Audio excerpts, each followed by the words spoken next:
Ano i-avail ang free annual physical examination dito sa healthcare? Gawin mo lamang po ito. I-click lamang po natin itong Chrome. I-type lang po natin dito ang website ng Kaiser.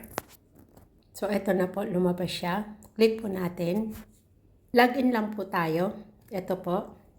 Hingiin po niya sa inyo ang username and password kung kayo po ay plan holder. So, i-type po natin ang ating username and password.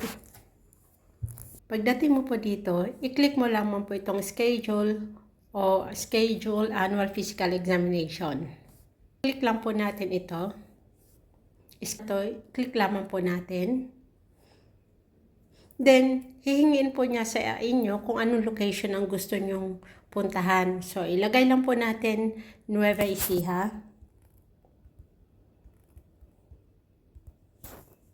So, lumabas na po dito ang mga hospitals and clinics dito sa Nueva Ecija. So, pili lang po kayo dito kung alin po ang lugar na mas malapit sa inyo. Okay? So, kung nagustuhan nyo po itong high precision diagnostic kabanatuan, pwede nyo pong i-click ito. Okay? Click po natin. So, lumabas po itong lugar na ito. So, may cellphone number sila at saka landline. Pwede nyo pong tawagan kung ano pong kailangan na requirements. Or, pwede nyo pong i-click itong APE. Annual Physical Examination. Click po natin. Click po natin itong request APE. Then, hihingiin po ulit sa inyo ang username and password. Dito po. So, i-type po natin. So, dito po lalabas lahat ang information mo at saka yung pupuntahan mo po. Ngayon, ang gagawin mo po ay kailan mo balak pumunta. Ito po date na gusto mong puntahan. Okay? Click mo lamang po itong arrow na ito.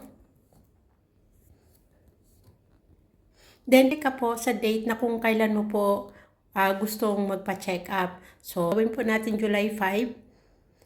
I-click po natin ang July 5. Then, i-confirm natin. I-click lamang po natin yan. Then, i-submit po natin.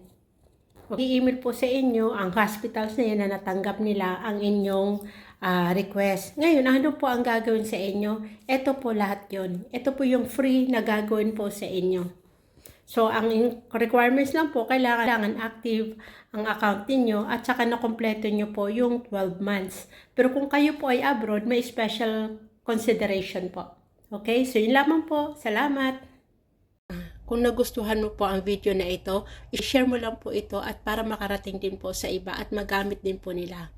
Salamat!